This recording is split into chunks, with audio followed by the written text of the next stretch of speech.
ዛሬ ደግሞ እግዚአብሔር ይናገረናል። ኢየሱስ ጌታ ነው። ኢየሱስ ጌታ ነው።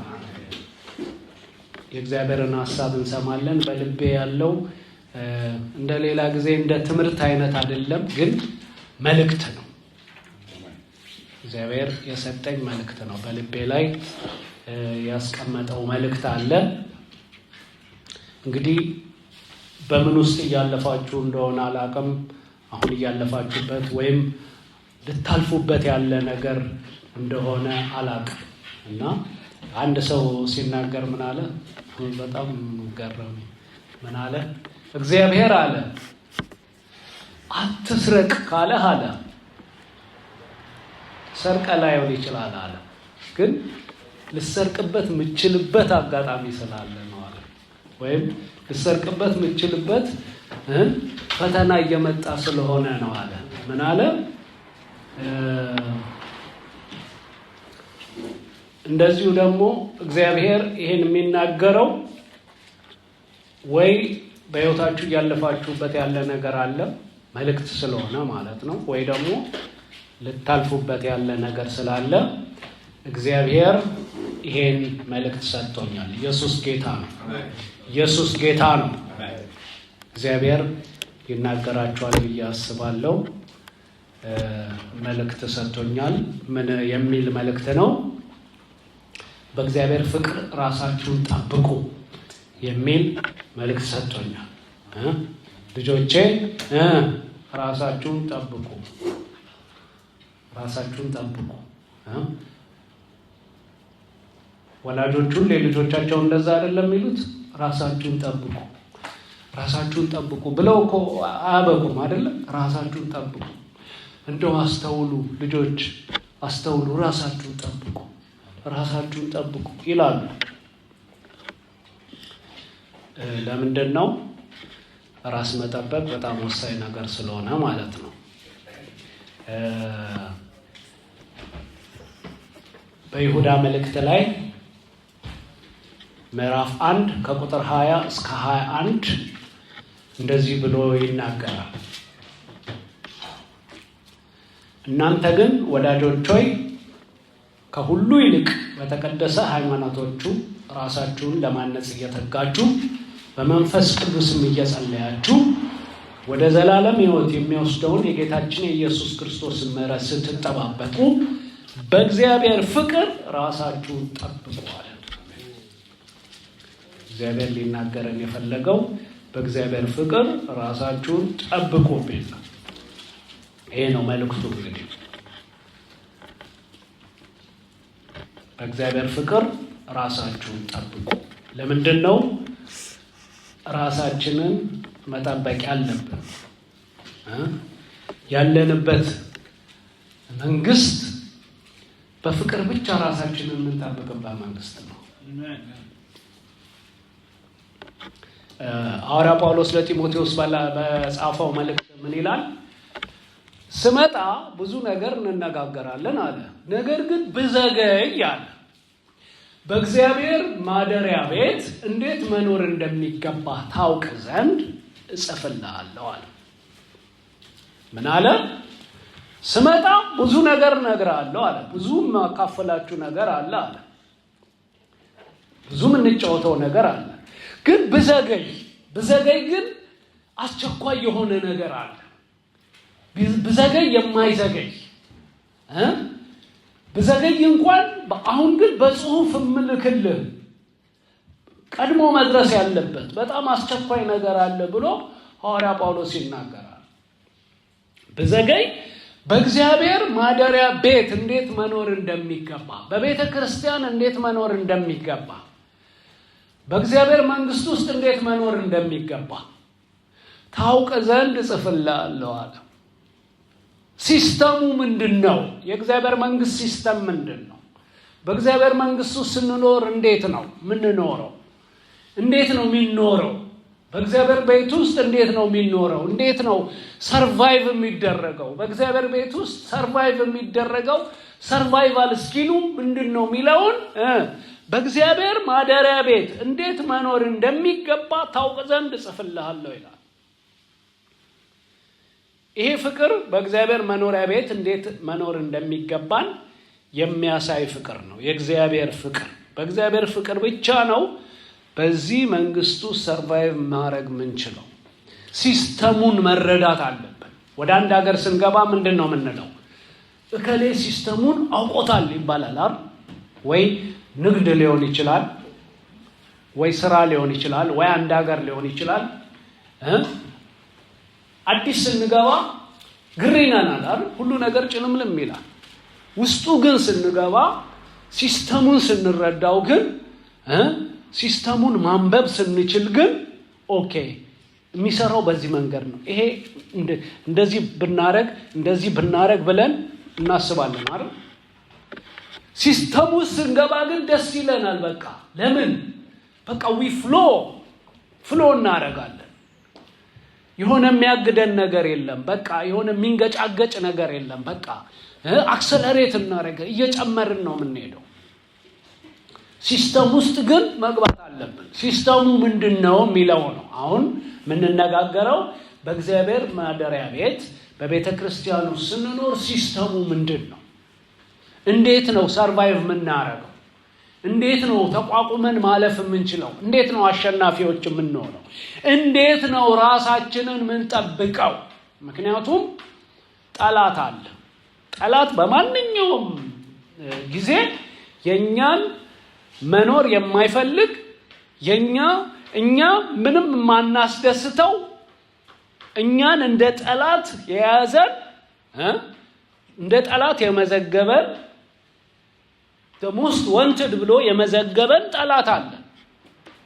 ካለ ጠላት አይደለም። መጽሐፍ ቅዱስ ባላጋራችሁ ዲያብሎስ የሚውጣውን ፈልጎ እንደሚያገሳ አንበሳ ዙሪያችሁን ይዞራል ብሎ ጠላት እንዳለን ይናገራል። ጠላት አለን።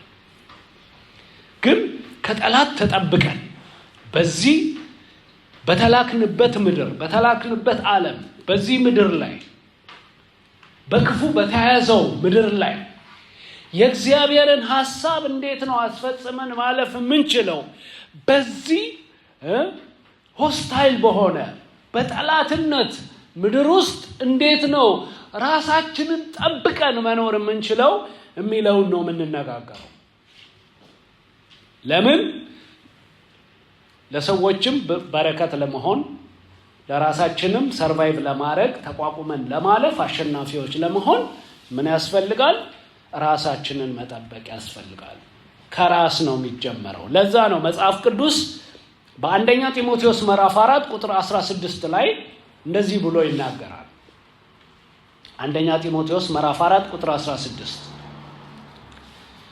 ለራስህና ለትምህርትህ ተጠንቀቅ፣ በእነዚህም ጽና፣ ይህን ብታደርግ ራስህንም የሚሰሙህንም ታድናለህና አለ። ተጠንቀቅ አለ። ለራስህና ለትምህርትህ ተጠንቀቅ። ይሄ መንግስት ዝም ብሎ በስርዓት አልበኝነት ወይም ሬክለስነስ ሰርቫይቭ የሚደረግበት ቦታ አይደለም። መጠንቀቅ ይጠይቃል። ስለዚህ ለራስህና ለትምህርትህ ተጠንቀቅ። እንዴት እንደምታስብ፣ እንዴት አክት እንደምታደርግ፣ እንዴት ወክ እንደምታደርግ፣ እንዴት እንደምትመላለስ ተጠንቀቃል። ተጠንቀቅ። በጥንቃቄ ነው። ከምታስበው ሐሳብ ጀምሮ ዲሲፕሊን ይኑር ማለት ነው። ከምታስበው ሐሳብ የምናስበው እንኳን ዲሲፕሊን እንደሚያስፈልገን የፈለግነውን ነገር እንደማናስብ መጽሐፍ ቅዱስ በፊልጵስዩስ ምዕራፍ 4 ቁጥር 8 ላይ ይናገራል። እነዚህን አስቡ ይላል። አንደኛው ፍቅር ያለበትን ነገር ሁሉ አስቡ ብሎ ይናገራል። የሚጠብቀን ያ ነው። ፍቅር ያለበትን ጥላቻ ያለበትን፣ ሰልፊሽነስ ወይም ራስ ወዳድነት፣ ስግብግብነት ያለበትን ብዙ ነገሮችን አታስቡ አለ። ትኩረት አታርጉባቸው አለ። ምን ላይ ብቻ ትኩረት አርጉ አለ? ፍቅር ያለበትን ፈልጋችሁ አስቡ። በቃ ያ ነው የሚያነቃቃችሁ፣ ያ ነው ጉልበት ፊውል የሚሰጣችሁ። ያንን ብታስቡ እየደከማችሁ ነው የምትሄዱት ማለት ነው። ስለዚህ ምን ብሎ ይናገራል? ይህን ብታደርግ ራስህንም የሚሰሙህንም ታድናለህ። እኛ አገልጋዮች ነን። እግዚአብሔር እንዲጠቀምብን እንፈልጋለን። ድሪማችን እግዚአብሔር በእኛ መጠቀሙ ነው። በቃ ሌላ አገልጋይ መሆን ነው፣ እግዚአብሔርን ማገልገል። በዘመናችን እግዚአብሔርን አገልግለን የእግዚአብሔርን ሐሳብ አገልግለን ማለፍ ነው ድሪማችን። አንድ ቀን ቆመን ስናይ፣ ወደ ኋላ ቆመን ስናይ እግዚአብሔርን በዘመኔ ሁሉ አገልግዬዋለሁ ብለን ሕይወታችንን መገምገም እንፈልጋለን። ኢየሱስ ጌታ ነው። አንድ ቀን አሸንፈን ራሳችንን ማየት እንፈልጋለን። ያንን ለማድረግ ግን ምን አለ? ራስንም የሚሰሙንም ታድናለህ ይህን ብታደርግ ብሎ መጽሐፍ ቅዱስ ይናገራል። ሐዋርያ ጳውሎስ ፍቅርን መከታተል እንዳለብን እና ሐዋርያ ጳውሎስ ለጢሞቴዎስ ይህን የህይወት ዘይቤን ተከታተል ብሎ ይናገራል። ተከታተል ማለት ምን ማለት መሰላችሁ? ሰውን በክፍል ውስጥ የምታስተምሩት ትምህርት አለ፣ ግን ከዛ ውጪ ደግሞ የዛን ሰው የአስተማሪውን ህይወት እያያችሁ የምትማሩት ደግሞ በጣም ብዙ ነገር አለ በምሳሌነቱ። ያንን ሐዋርያ ጳውሎስ ምን ብሎ ይናገራል? ህይወቴን፣ ትምህርቴን፣ ፍቅሬን፣ አካሄዴን ተከታተል። በቃ እግር በእግር እየተከታተልክ እንዴት ነው ጳውሎስ እንዴት ነው የሚያስበው፣ ጳውሎስ እንዴት ነው የሚናገረው፣ ጳውሎስ እንዴት ነው የሚያደርገው የሚለውን ተከታተል ብሎ ሲናገረው እንመለከታለን። ለምን ፍቅሬን ተከታተል ብሎ ይናገረዋል። እንዴት ሰርቫይቭ እንዳረኩ በዚህ መንግስት ውስጥ እንዴት ሰርቫይቭ እንዳረኩ ፍቅሬን ተከታተል ብሎ ሐዋርያ ጳውሎስ ይናገራል። በሮሜ ምዕራፍ 13 ቁጥር 8 ላይ ደግሞ ምን ብሎ ይናገራል? ሮሜ 13:8 ላይ እርስ በርሳችሁ ከመዋደድ በቀር ለማንም ዕዳ አይኑርባችሁ አለ። እርስ በርሳችሁ ከመዋደድ በቀር ዕዳ አይኑርባችሁ ብሎ ይናገራል። ለምን? ዕዳ ፒክ ማድረግ በጣም ኢዚ ነው። በጣም አውቶማቲክ ነው። ምንም እንትን ማለት የለባችሁ ማለት የሆነ ስራ የሆነ ጥረት ማድረግ የለባችሁ። ዕዳ ውስጥ ለመግባት በጣም ቀላል ነው። በቃ ትንሽ ሪላክስ ማድረግ ዕዳ ውስጥ እንድትገቡ በዕዳ እንድትዘፈቁ ባሪያዎች እንድትሆኑ የሚያደርጋችሁ ነገር አለ። ምክንያቱም መጽሐፍ ቅዱስ ሲናገር ተበዳሪ የአበዳሪ ባሪያ ነው ብሎ ይናገራል።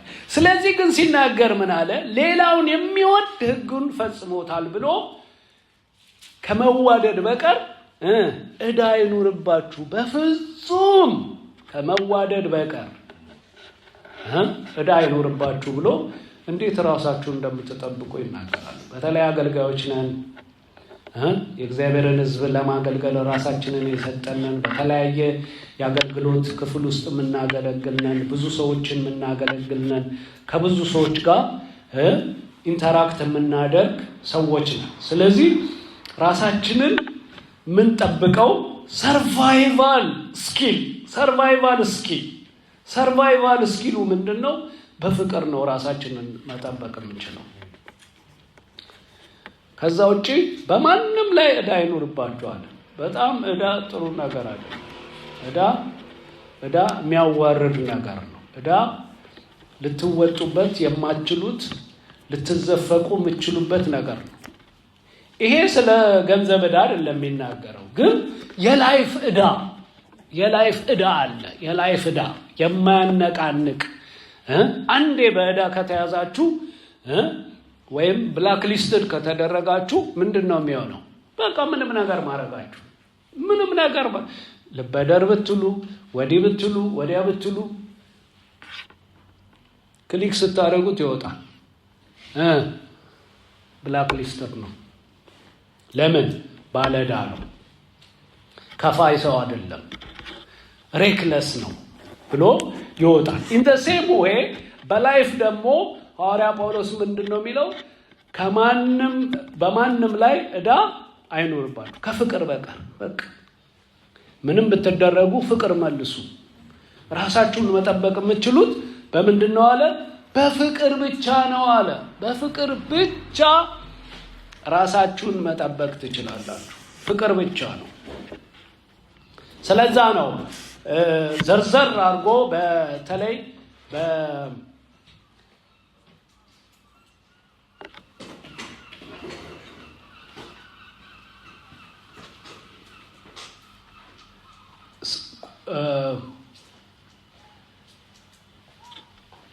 ሮሜ 13:8 ላይ በእነዚህ ሁሉ ላይ አለ የፍጻሜ ማሰሪያ የሆነውን ፍቅርን እንግዲህ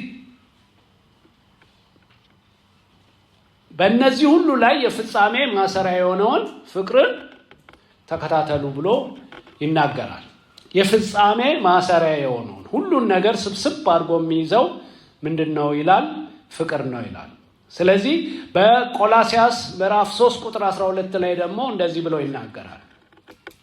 እንግዲህ እንደ እግዚአብሔር ምርጦች ቅዱሳን ሆናችሁ የተወደዳችሁ ሆናችሁ ምሕረትን፣ ርኅራኄን፣ ቸርነትን፣ ትህትናን፣ የዋህነትን፣ ትዕግስትን ልበሱ ይላል። ፍቅር የሚለውን ምን እያደረገው ነው? እየተነተነው ነው። አክቹዋሊ ምን ማለት ነው ፍቅር ማለት? ፍቅር እንግዲህ በጣም ደሞስት አቢዩዝድ የሆነ ቃል ነው። ፍቅር ፍቅር ፍቅር ይባላል፣ ግን ኢትስ ሰምቲንግ ኤልስ። እዚህ ጋር ግን ፍቅር ማለት ምን ማለት ነው? ፍቅር ማለት እንደው መንቀጥቀጥ ማለት ነው ወይስ ምን ማለት ነው የሚለውን ይናገራል። ሲዘረዝረው ምን ይላል? እንደ እግዚአብሔር ምርጦች አለ፣ የተመረጣችሁ ናችሁ አለ፣ የተወደዳችሁ ናችሁ አለ። የእግዚአብሔር ፍቅር የደረሰላችሁ የእግዚአብሔር ፍቅር ተካፋዮች የሆናችሁ አለ። እናንተ ሪፍሌክስ ስታደርጉ ያን ፍቅር ስትመልሱ ምን አድርጉ አለ? ምሕረትን አለ፣ ርኅራኄን፣ ቸርነትን፣ ትህትናን፣ የዋህነትን፣ ትዕግስትን ልበሱ። እርስ በርሳችሁ ትዕግስትን አድርጉዋል። በቃ ራሳችሁ የምትጠብቁት እንዴት ነው አለ? ትዕግስትን በማድረግ ነው አለ። ትዕግስትን የምትታገሱት ምን አይነት ሰው ነው? ከናንተ የተለየ ሰው። በቃ ደስ የሚለው ነገር ሰው ሁሉ ከናንተ የተለየ ነው። እናንተ ብቻ ናችሁ እናንተን የምትመስሉት። ስለዚህ ምን ያስፈልጋል? በጣም ትዕግስት ያስፈልጋል ነው። ትዕግስት ያስፈልጋል። እናንተ ብቻ ናችሁ እንደዛ የምታስቡት። እናንተ ብቻ ናችሁ እንደናንተ የምታስቡት። ሌላው ሰው እንደናንተ አያስብም። ከናንተ የተለየ ነው። ስለዚህ ምን ያስፈልጋል? ትዕግስት ያስፈልጋል። ትዕግስትን አድርጉ አለ። ማንም በባልንጀራው ላይ የሚነቅፈው ነገር ካለ ይቅር ተባባሉ። የሚነቅፈው ነገር ካለ ብርቅ አይደለም። በቃ ይሄን ነው ማወቅ ያለብን። ሰርቫይቫል ስኪሉ ምንድነው? ራሳችሁን የምትጠብቁት ምንድነው? የምትነቅፉት ነገር ካለ ብርቅ አይደለም፣ እንደው እንግዳ ነገር እንደሆነ አታስቡ ማለት ነው። የምትነቅፉት ነገር ካለ ወይም እኔ ቢሆን እንደዚህ አላረገው የምትሉት ነገር ካለ በቃ ብርቅ አይደለም። ብርቅ አይደለም ማለት እንደው እንግዳ ነገር እንደሆነ እንደመጣ ወይም ምድር እንደምትገለባበጥ አድርጋችሁ ኖ ምንድነው? ይቅር ተባባሉ አለ። የሚነቅፈው ነገር ካለ ይቅር ተባባሉ፣ ክርስቶስ ይቅር እንዳላችሁ እናንተ ደግሞ እንዲሁ አድርጉ ብሎ ስለ ፍቅር ነው እየተነተነ ያለው። ሲያጠቃልለው ምን አለ? በእነዚህ ሁሉ ላይ የፍጻሜ ማሰሪያ የሆነውን ፍቅርን ልበሱ ብሎ በአንደኛ ቆሮንቶስ ምዕራፍ 3 ከቁጥር 10 እስከ 12 ይናገራል። በኤፌሶን 4:15 ላይ ደግሞ እንዴት በእግዚአብሔር ፍቅር ራሳችንን መጠበቅ እንዳለብን ሲናገር ነገር ግን እውነትን በፍቅር እየያዝን ይላል። እውነት እንኳን ቢሆን እንደው በቃ ወርቅ የመሰለ እውነት ቢኖራችሁ፣ ወርቅ የመሰለ መገለጥ ቢኖራችሁ፣ እንደው እየተንቀጠቀጣችሁ የምትናገሩት እንደው በቃ ብርሃኑን አግኝቻለሁ፣ መገለጡን አግኝቻለሁ፣ በቃ ለማንም ሰው ያልገለጠውን እውነት በቃ ደርሼበታለሁ ካላችሁ እስቲል ምን ያስፈልጋል አለ? በፍቅር መሆን አለበት። ፍቅር ከጎደለው ከሸፈ ማለት ነው። ነገር ግን እውነትን በፍቅር እየያዝን በነገር ሁሉ ወደ እርሱ ራሱ ወደሚሆነው ወደ ክርስቶስ እንደግ ይላል። በፍቅር ነው የምናድገው አለ። ወደ ክርስቶስ የምናድገው ክርስቶስን የምንመስለው በፍቅር ነው። አንድ ታሪክ ሰምቼ በጣም ደስ አለኝ። በጣም ብዙ ጊዜ ነው የተናገርኩት እና ምን ሆነ መሰላችሁ? ወንጌልን የሚሰብኩ ሚሽነሪዎች ወደ ቻይና ሀገር ሄዱ። ወደ ቻይና ሀገር ሄደው መስበክ ጀመሩ። በቃ ስለ ኢየሱስ ነው የሚናገሩት። ኢየሱስ እንደዚህ የፍቅር ሰው ነው፣ በፍቅር እንደዚህ አድርጓል፣ ራሱን ለሌሎች አሳልፎ ሰጥቷል ምናምን እያሉ ስለ ኢየሱስ እያሉ ስለ ኢየሱስ ባህሪ፣ ስለ ኢየሱስ ፍቅር፣ ስለ ኢየሱስ ትዕግስት፣ ስለ ኢየሱስ ትህትና ይናገራሉ፣ ይዘረዝራሉ። ከዛ ቻይና ያሉ ሰዎች ሰሟቸውና ምትሉትን ሰውዬ እናውቃለን ሲሉ፣ አይ ምን መሰላችሁ ይሄ ሰውዬ የዛሬ 2000 ዓመት ገደማ ነው በመካከለኛው ምስራቅ በኢየሩሳሌም በእስራኤል ሀገር ነው የነበረው። ኖ እናውቀዋለን፣ እኛ አገር ኖሮ ያውቃል። ግራ ገባቸው። እንዴት ሊሆን ይችላል? ከብዙ ክርክር በኋላ ምን እንደሆነ ታውቃላችሁ? በጣም የሚያስደስተው ታሪክ ለካ ኢየሱስን መስሎ የሚኖር ሰው ነበር። ኢየሱስን መስሎ ከመኖሩ የተነሳ ኮንፊውዝ አደረጉት። ይሄ ኢየሱስ ነው አሉ። በቃ ማለት በመጽሐፍ ቅዱስ ላይ ሲዘረዘርላቸው ስለ ባህሪው፣ ስለ ትህትናው፣ ስለ ፍቅሩ፣ ስለ ምሕረቱ ሲዘረዘርላቸው ይሄ ሰውዬ እኛ ሰፈር እናውቀዋለን፣ እኛ ሰፈር ኖሮ ያውቃል። ኮንፊውዝ አደረጉ። እንደዚህ አይነት ህይወት አያስቀናም? ኢየሱስ ጌታ ራስም ወደሚሆነው ወደ ክርስቶስ እንደግ የሚለው በፍቅር እንደሆነ መጽሐፍ ቅዱስ ይናገራል። እንዲሁ በኤፌሶን ምዕራፍ 3 ከቁጥር 16 እስከ 19 ደግሞ ምን ብሎ ይናገራል? ኤፌሶን ምዕራፍ 3 ከቁጥር 16 እስከ 19 በመንፈሱ በውስጥ ሰውነታችሁ በኃይል እንድትጠነክሩ ክርስቶስም በልባችሁ በእምነት እንዲኖር እንደ ክብሩ ባለጠግነት መጠን ይስጣችሁ። የእናንተ ስርና መሰረት በፍቅር ይጸና ዘንድ አሉ። የእናንተ ስርና መሰረታችሁ በቃ ፍቅር ነው መሆን ያለበት አለ። ፍቅር ነው። እዚህ ጋር ልንገራችሁ። አንዴ ኢንተርቪው ስሰማ ቄስ በሊና ናቸው። ቄስ በሊና ማለት በኢትዮጵያ ውስጥ በጣም ብዙ ያገለገሉ አይ ቲንክ 50 እስከ 60 ዓመት ያገለገሉ ናቸው። አሁን እንኳን ወደ ጌታ ሄደዋል። ለኢትዮጵያም ብዙ ትንቢት ያመጡ ሰው ናቸው ቄስ በሊና የሚባሉ እና ፕሮፌት ታምራት ኢንተርቪው አድርጓቸው እየጠየቃቸው እያለ ምን አሉ? በጣም ልቤን የነካኝ ነገር ምን አሉት? በዚህ በቤተ ክርስቲያን በአገልግሎት መቀጠል የምትችለው አሉት በፍቅር እየተውክ ስትሄድ ነው አሉት።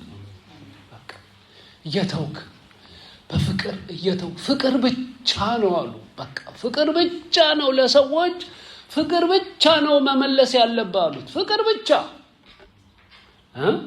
ካለበለዚያ አሉት በዚህ ቤተ ክርስቲያን ውስጥ አትበረክትም አሉት። በዚህ መንግስት ውስጥ አትበረክትም አሉት። ለምን ያውቃሉ? 50-60 ዓመት አገልግለዋል እሳቸው። ሰዎች ሲነሱ አይተዋል። ሰዎች ሲወድቁ አይተዋል። እድሜያቸው ሲያጥር አይተዋል። አገልግሎታቸው ሲያጥር አይተዋል። ራስን የምትጠብቀው በምንድን ነው አሉት? በፍቅር ብቻ ነው አሉ። ካለበለዚያ አትበረክትም። ለምን? የሚቦጭቅ ነገር አለ፣ እዚህ ጋር የሚቦጭቅ ነገር አለ፣ እዚህ ጋር የሚጎትት ነገር አለ፣ እዚህ ጋር ፕሮቮክ የሚያደርግ ነገር አለ። ያን ሁሉ የምታልፈው ሰርቫይቭ የምታደርገው ራስን የምትከላከለው በምንድን ነው? በፍቅር ሼል ውስጥ ስትሆን ነው። በቃ በፍቅር ውስጥ ስትሆን ብቻ ነው ሰርቫይቭ የምታደርገው። ሌላ መንገድ የለውም። በፍቅር ውስጥ ከገባህ ሰርቫይቭ አታደርግ። ይቅር አለ ማለት ውስጥ ከገባህ ሰርቫይቭ አታደርግ። ምሬት ውስጥ ከገባህ ሰርቫይቭ አታደርግ። በደልን ውስጥ ከከተትክ ሰርቫይቭ አታደርግ። ዩ ኪፕ ኢት አውትሳይድ። በቃ ውጪ ነው መጠበቅ ያለብን። ውጪ ነው መጠበቅ ያለብን። ውስጥ ካስገባኸው ይገላል። መርዝ ነው። እንደዛ አይደለ? ዕብራውያን ላይ መጽሐፍ ቅዱስ የሚለው መራር ነገር ውስጥ በቅሎ እንዳያስጨንቅ አለ። መራርነት አለ። መራር ውስጥ በቅሎ እንዳያስጨንቅ አለ። ህይወትን ያመረዋል። ህይወትን ፖይዝን ያደርገዋል። ህይወትን ይመርዘዋል። መድኃኒቱ ምንድን ነው? በፍቅር መኖር። ቶሎ ይቅር እያልክ ቶሎ እየታገስክ ቶሎ እያለፍክ እየለቀክ ምን ይባላል? ሌቲንግ ጎ ሜክስ ዩ ዌልዚየር ይባላል። ሞር ባለጠጋ እንድትሆኑ ነው የሚያደርጋችሁ።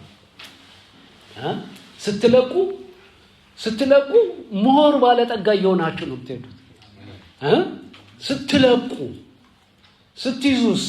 ስትይዙ እያነሳችሁ እየጫጫችሁ ነው የምትሄዱት። አንድ ኤግዛምፕል ልስጣችሁ።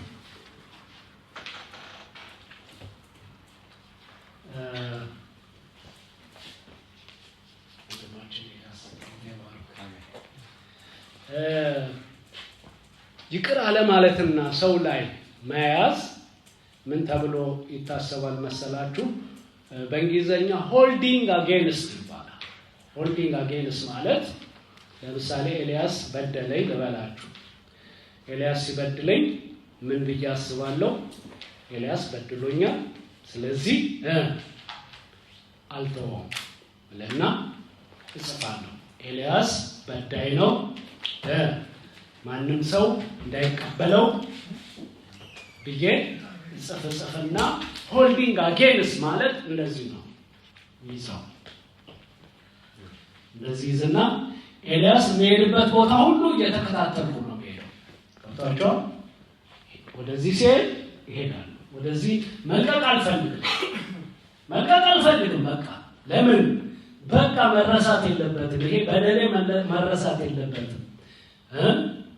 እንደዚህ አድርጎኝ ሰላማዊ ሕይወቱን መኖር የለበትም ብዬ አይ ሆልድ አጌንስት። ሆልዲንግ መያዝ ማለት በደልን መያዝ ማለት እንደዚህ ማለት ነው። ግን መጽሐፍ ቅዱስ የሚለው ምንድን ነው? ልቀቀው።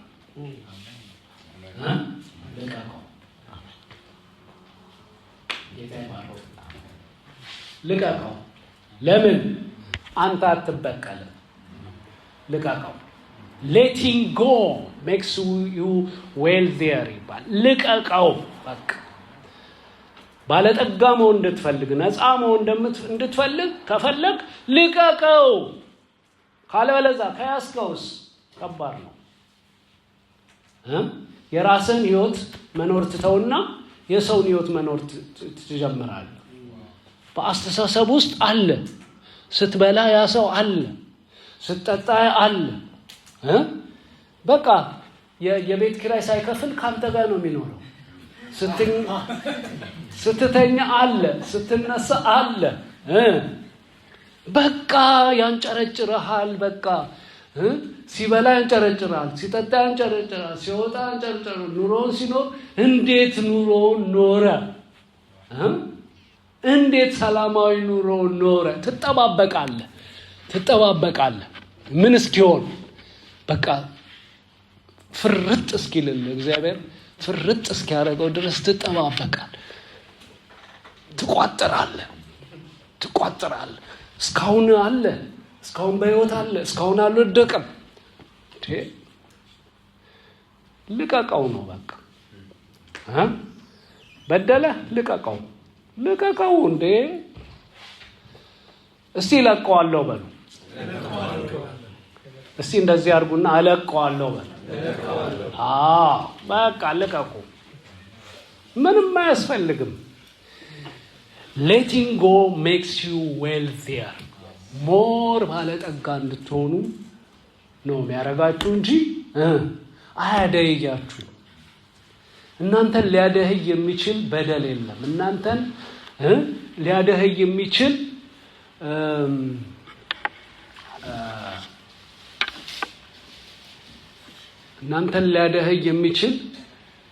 ክህደት የለም።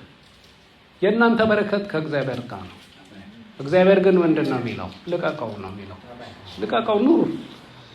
አንተ በነፃነት እንዳይኖር ትላለህ እንጂ አንተ ነህ ነፃነትን እያጣ ያለው። ምክንያቱም ጀርባው ላይ ተሸክመ በሚሄድበት ሁሉ እየሄድክ ይቅር አይባል፣ እንደዚህ በድሎኛል፣ በዳይ ነው እያልክ ትኖራለህ። እንዴ ኑሮውን ትተህ እኮ ነው። እሱ እኮ ኑሮውን እየኖረ ነው። ሜቢ እኮ በአንድ ሰከንድ ውስጥ እኮ እሱ እግዚአብሔር ይቅር በለኝ ያለው ጊዜ እኮ ይቅር ብሎታል እኮ፣ ሰላማዊ ኑሮውን እየኖረ። አንተስ? አንድ እንደውም ታሪክ ልንገራችሁ። 2 አገልጋዮች ወደ ክፍለ ሀገር ይሄዳሉ እና እየሄዱ እያሉ በወክም የሄዱበት ቦታ ነበር እና አንድ ቦታ ረግረግ ጭቃ የነበረበት ነበር እና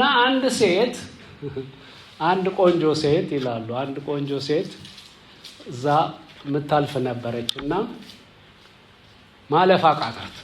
እነዚህ ወንዶች ስለሆኑ፣ ሁለቱም አገልጋዮች ናቸው፣ ወንዶች ስለሆኑ አንዱ በጀርባ ይሸክማትና ያዝላትና ያሻግራታል። ከዛ አሻገራት። ከዛ አገልግሎታቸውን ጨረሱ፣ ኑሯቸውን ኖሩ። ከ2 ዓመት በኋላ እነዚያ 2 አገልጋዮች ተጣሉ። ሲጣሉ ያ ምን ቢል ጥሩ ነው?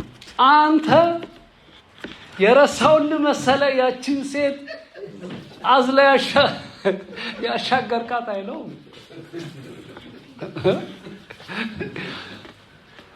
ይሄኛው ደግሞ ምን ቢል ጥሩ ነው? እኔ ስለዛች ደቂቃ ነው አንተ 2 ዓመት ሙሉ የተሸከምካት አለ።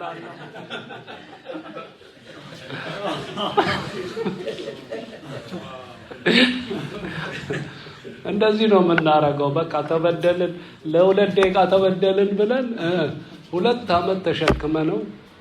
እንደውም ምን ይባላል በአበሻ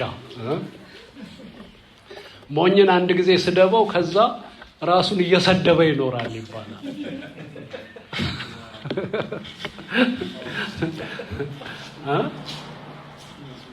ስለዚህ ምንድን ነው? ልቀቅ ነው። አትበረክትም። በዚህ መንግስት ውስጥ የመበርከቻው መንገድ ሰርቫይቫል ስኪሉ ምንድን ነው? በፍቅር መኖር ነው። በቃ አያገባኝም፣ እኔ ኑሮዬን ነው የምኖር፣ እየለቀቅኩ ከሄዳለሁ ካላልክ በስተቀር አጠራቅመ ያጠራቀምከው ያ በደል ያ ምሬት ምን ያደርግሃል? ራስህን ይገልሃል። ስለዚህ ራሳችሁን ጠብቁ ብሎ መጽሐፍ ቅዱስ የሚናገረው ለዛ ነው። ኢቭን ወደ እግዚአብሔር አገልግሎቱ ስትገባ እግዚአብሔር ማረጋገጥ የሚፈልገው የመጀመሪያው ነገር ፍቅር አለ ሆይ ነው። ምክንያቱም ፍቅር ይጠይቃል። በዚህ አገልግሎት ሰውን ለማገልገል ፍቅር ይጠይቃል። ዳጋ ዋርድ የተባለ ሰባኪ አለ ጋና ውስጥ። ምን ይላል? አገልጋይ መሆን ማለት ወይም ፓስተር መሆን ማለት አለ ያልወለዳችሁትን ልጅ እንደ ልጅ አድርጎ መንከባከብ መውደድ ነው አለ። ያልወለዳችሁትን ልጅ ናቹራሊ እናንተ ያልሆነውን ልጅ በፍቅር መውደድ መንከባከብ ማለት ነው አለ። ኢየሱስም እንደዛ ነው ያለው። ኢየሱስ ትዝ ይላችሁ እንደሆነ ጴጥሮስን ምን አለው? ከነዚህ ሁሉ ይልቅ ትወደኛለህ ወይ አለው። እርግጠኛ ሁን አለ። እንደምትወደኝ እርግጠኛ ሁን፣ ፍቅር እንዳለህ እርግጠኛ ሁን። ሰውን ከማገልገልህ በፊት ፍቅር እንዳለህ እርግጠኛ ሁን። ፍቅርን ሉዝ እንዳላረክ እርግጠኛ ሁን። በፍቅር የፍቅር ዲፖዚት እንዳለህ ጌጅ ኤምፕቲ እንደማያሳይ ጌጅ ባዶ ነው። የፊውል ጌጅ የፍቅር ፊውል ጌጅ ባዶ እንደሆነ እርግጠኛ ሁን። ምክንያቱም በፍቅር ነው። ማትወደውን ሰው አታገለግለውም። ይቅር ማትለውን ሰው አታገለግለውም። በምህረት ማታየውን ሰው ይቅር ልታገለግለው አትችልም። ስለ ኢየሱስ እንኳን ሲናገር አዘነላቸውና ፈወሳቸው ይላል። በፍቅር ነው። የእግዚአብሔር ኃይል ራሱ የሚያልፈው በፍቅር ነው። ማትወደውን ሰው ውሸት ነው አታገለግለው። ውሸት ነው። በፍቅር ነው። መጽሐፍ ቅዱስ በፍቅር የሚሰራ እምነት ብሎ ስለ እምነት እንኳን ሲናገር በፍቅር ነው የሚሰራው። ፍቅር ከሌለ ኢዝ አን አሬስትድ ዴቨሎፕመንት፣ የሆነ ቦታ በቃ ስታክ ያደርጋል። አይሆንም፣ ውሸት ነው። ስለዚህ ፍቅርን መጠበቅ አለብን። ኢየሱስ ምን አለው? ላንብብላችሁ ጴጥሮስን ምን እንዳለው። ዮሐንስ ወንጌል ምዕራፍ 21 ቁጥር 17 ላይ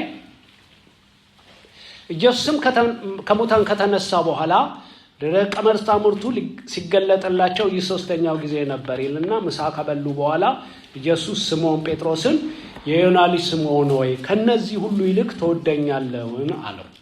አዎ እንደወድህ አንተ ታውቃለህ አለው። ግልገሎቼን አሰማራ። በጣም የሚገርመኝ ግን ከነዚህ ሁሉ ይልቅ ትወደኛለህ ወይ አለው። አይገርማችሁ? ይሄ ኮምፒቲሽን እኮ ነው። ይሄ በመጽሐፍ ቅዱስ የተፈቀደ ኮምፒቲሽን ነው።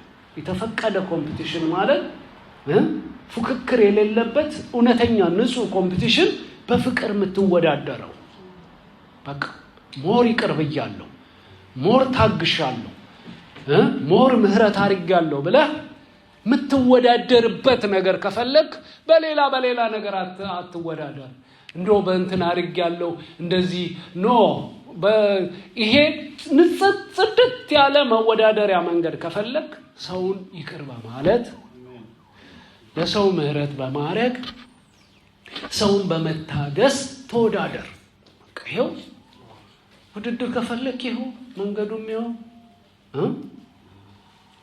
ፈረሱም ይኸው ሜዳውም ይኸው ተወዳደር። በቃ ምን በማድረግ ይቅር በማለት ሰውን በመቀበል ትዕግስት በማድረግ ምህረትን በማድረግ ርኅራኄ በማድረግ በመልቀቅ ሰዎችን በመልቀቅ ይቅር በማለት ደግሞ ሁለተኛ ቁጥር 16 የዮና ልጅ ስምዖን ሆይ ትወደኛለህ አለው። አዎ ጌታ ሆይ እንደወድህ አንተ ታውቃለህ አለው። ጠቦቶቼን ጠብቅ። ስለዚህ ለእኛ ለአገልጋዮች እግዚአብሔርን መውደድ ማለት ምንድን ነው?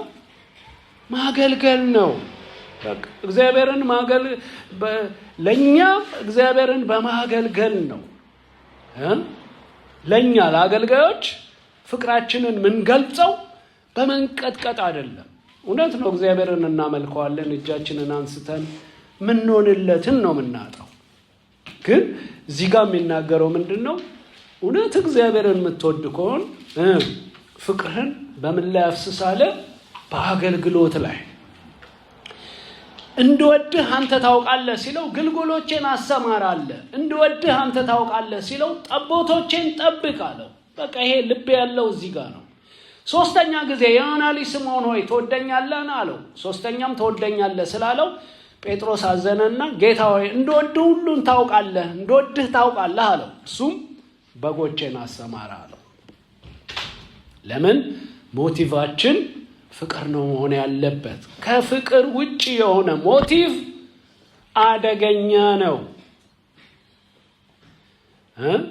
አደገኛ ነው። ምንም ነገር ከፍቅር ውጭ የሆነ በኮምፒቲሽን ሊሆን ይችላል።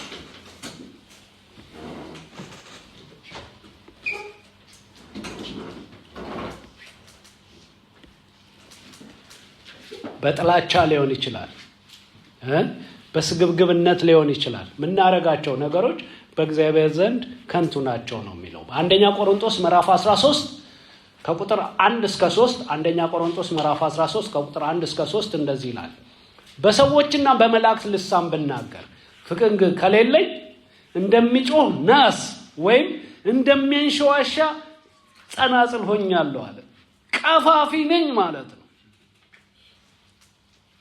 ትንቢት ቢኖረኝ ምስጢርን ሁሉ እውቀትን ሁሉ ባውቅ ከፍቅር ሞቲቭ ካላረኩት አለ ተራሮችንም እስካፈልስ ድረስ እምነት ሁሉ ቢኖረኝ ፍቅር ግን ከሌለኝ ምህረት ማላረግ ከሆነ ይቅርታ ማላረግ ከሆነ ቋጣሪ ከሆንኩኝ ማለት ነው። በቃ ቋጣሪ ሰው አለ እኮ ቋጣሪ ማለት በቃ አንዴ ከበደላችሁት የዛሬ 25 ዓመት ያረከኝን ነገር አረሳም የሚባል በቃ በጣም የፍቅር ድሃ ከመሆኑ የተነሳ የዛሬ 25 ዓመቱን እንደ ዲፖዚት አስቀምጦታል። በቃ አንዳንዱ ሰው ደግሞ በቃ ይለቃል። ይሄንንም ይቅር አለ ስትሉ በቃ በአንዳንዱ ሰው ሀብቱ ፍቅር ነው። በቃ ሲያስብ ያለኝ ሀብት ግራውንድ ፕላስ 5 አልሰራሁም ምን አላልኩም፣ ግን ያለኝ ሀብት ፍቅር ነው የሚል ሰዋል። ደስ አይልም? እኔ እንደዛ አይነት ሰው መሆን እፈልጋለሁ። በቃ በፍቅር ባለጠጋ የሆነ ሰው በቃ ሰውየውን ስታስቡት ወይ እሱ ማይፍቅር ሰው ነው በቃ ክርስቲያን ነው የምትሉት ደስ አይልም? እኔ እንደዛ መባል እፈልጋለሁ። በእኔ ፊት ሳይሆን በእኔ አብሰንስ በቃ በእኔ አብሰንስ እንደዛ የሚባል አይነት እሱ በቃ የፍቅር ሰው ነው፣ የርህራሄ ሰው ነው፣ የይቅርታ ሰው ነው፣ ታጋሽ ነው የሚባል ሰው አያስቀናም ራሱ። በቃ ባለጠጋ እኮ ማለት ይሄ ነው። ስለዛ ነው ሌቲንግ ጎ ሜክስ ዩ ዌልዚየር የሚባለው። ሞር ባለጠጋ ያደርጋችኋል እንጂ ድሃ ያደርጋችሁ።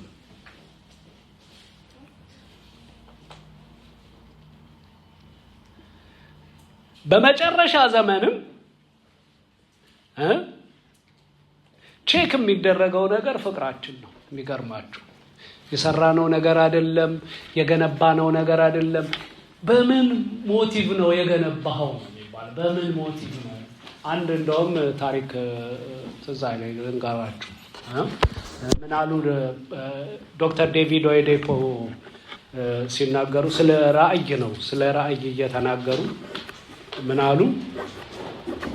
አንዱ ፓስተር አሉ ህንፃ ሰራ ብላችሁ አሉ እንዴ ሆስፒታል ሰራ ብላችሁ አሉ እንዴ እኔ ከሱ በምን አንሳለሁ ብላችሁ አለ። እኔማ ሪፈራል ሆስፒታል ነው የምሰራው